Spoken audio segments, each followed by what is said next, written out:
thought it was me. I'm like, but I'm not 11. It's uncanny, Frankie. I don't know, this has been such a long journey, you know? Like, it started flipping through some old holiday albums and seeing photographs of me and my dad, who was really young and was like startlingly young when I was approaching that age. You know, there was like this one photograph of me, like maybe age 6, like basically naked, sitting by a pool in this beautiful room behind me, and I was like, huh, who's the subject of this photograph? And you know, like I let that start what like was a lot more fictional at first, you know, a father and daughter on holiday, and maybe he meets somebody, and you know, chaos or whatever ensues. And I don't know, like over the course of writing it, I allowed memories to form the outline, like anecdotes, like not from one holiday, like from throughout childhood.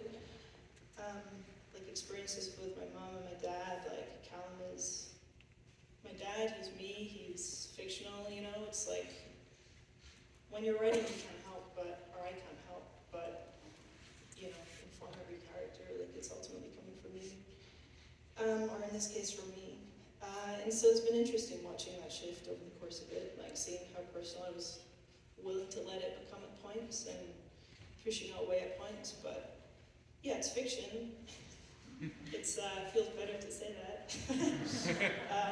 But yeah, for sure, that kid, we have a lot in common. And it was really interesting, like, you know, you can have something on a page, but then you bring actors to it, you know, and it changes, and it becomes its own thing, and that's the most special part.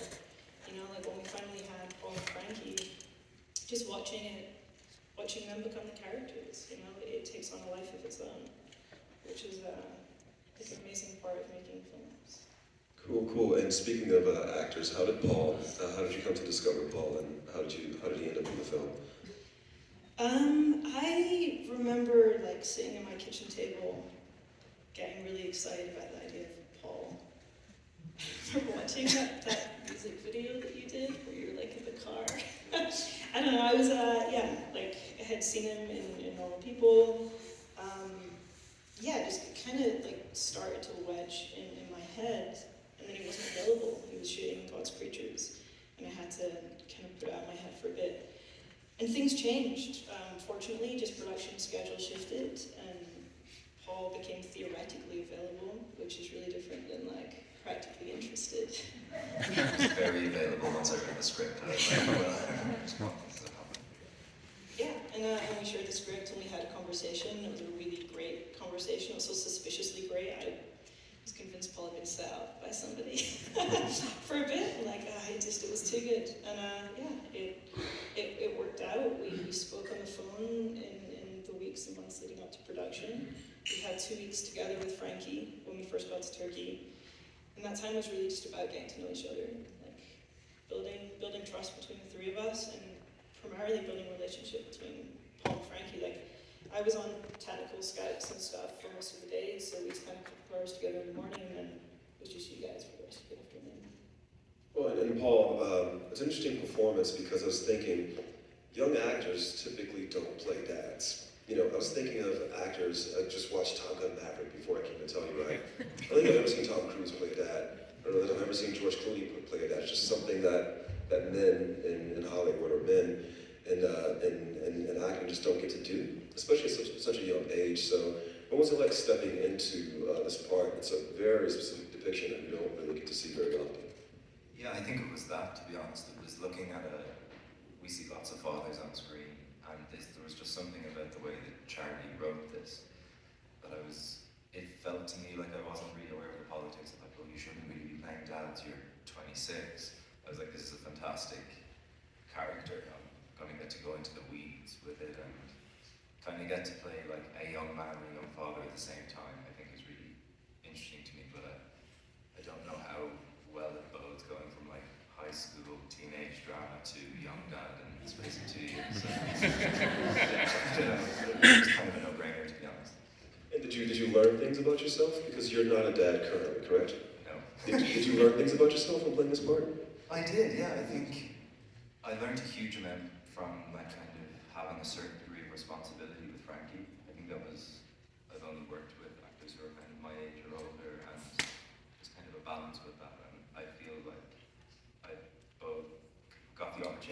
kind of responsible in some instances, but actually learn a huge amount from Frankie and Charlie at the same time. So I don't know, it kind of made me, it kind of was a trial period to know if I wanted to be a dad or not. I think it was successful. And Charlotte, because I remember going through post, I guess this year. Yeah, did it start last year? It was still this year. Okay, cool. And I remember just going through and just trying to search and figure out how do we balance all these timelines. You have the video footage, you have the actual vacation, you have Celia playing Sophie in what I'll call present day. Just take the audience through the process editorially of this organizing movies into a devastating film that had me in the corner crying. You know, I've seen this shit 6 times. It took time, you know, like it wasn't straightforward.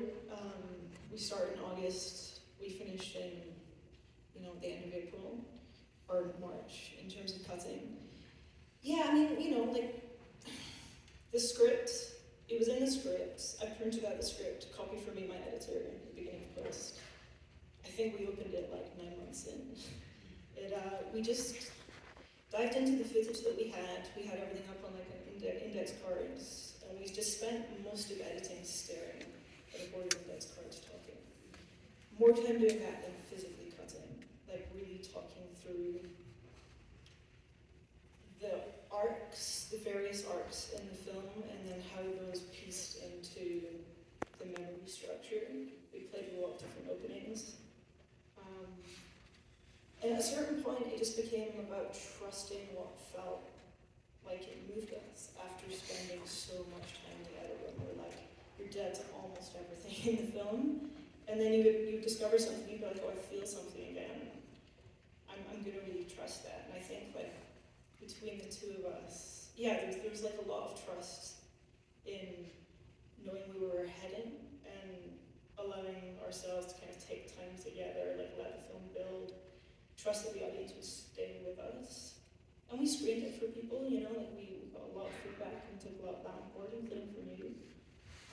But it really did take time to figure it out. Yeah, and going back to this question of fiction versus reality, your actual experiences, your actual memories of your father versus the story that you wrote. I guess through editorial, at a certain point, you're either drifting farther towards fiction, or the memories you guys have gathered in production are coming closer towards truth, or closer towards your memories of those things. Where would you say the film ended up? I think it served the characters that were built. Like, I think it felt more fiction. I feel like I use this phrase like emotional autobiography that's kind of been haunted me ever since I first used it. What do you mean by that? I don't know. But I think like that's it. Like, yeah, the film is fiction, and in cutting we were always serving the story that was written, serving the characters, serving building to this feeling at the end, and we needed to build a love between them so you feel the loss. Yeah, but the feeling is very much mine. Paul, Frankie is pretty damn awesome, but as a director who's worked with children, I imagine she was in some ways unpredictable. Did that keep you on your toes? What did that bring out of you as a performer? Exactly that. You just couldn't, like Frankie's hands down one of the best actors I've worked with. Full stop. She just would surprise us, I think, on a daily basis. And like, an example that I can think of is the scene in the mud bath when I'm trying to apologize to Frankie, and I can't remember if this was scripted or not, but Frankie and also Sophie couldn't deal, I think, with the prospect of Callum being sad or apologizing, so instead Frankie just chose to like smear dirt on me, and I remember being like, oh my god, that is devastating. And there was tons of those whilst we were filming, and definitely kept me on my toes and kept us on our toes, but I wouldn't have swapped any scene partner for Frankie. Frankie's relationship to sadness was really interesting. Like, she would troll me. She'd be like, Charlie, let's go back to making your sad little movie. Thanks, Frankie. But like, she didn't like feeling sad. She didn't like talking about being sad. And it was hard to rehearse, even though we did very little rehearsal of the scenes where she was, but she was it on camera. Like the scene where she was lying in the bed talking about feeling sad. Like that scene there. The end of karaoke, which is just like one of my favorite performance moments between the two of you in the film. Yeah, she's amazing. Even her saying that's deep when I Yeah. talked about it, that's not it, like that was just her like Yeah, that was her. refusing to go with the kind of heaviness or the sadness. She was always about play and Yeah. lightness, but wasn't very aware of, I think, the film that we were making at the same time. Yeah, and that's where like it was scripted, but then she'd bring things like that. Some of which on the spot, like that's deep, and other things like when we recorded on main camera, which I remember she did when we were just talking through the scene in those first 2 weeks. She's very special and a lot of fun. Can we get the house lights up just a little bit?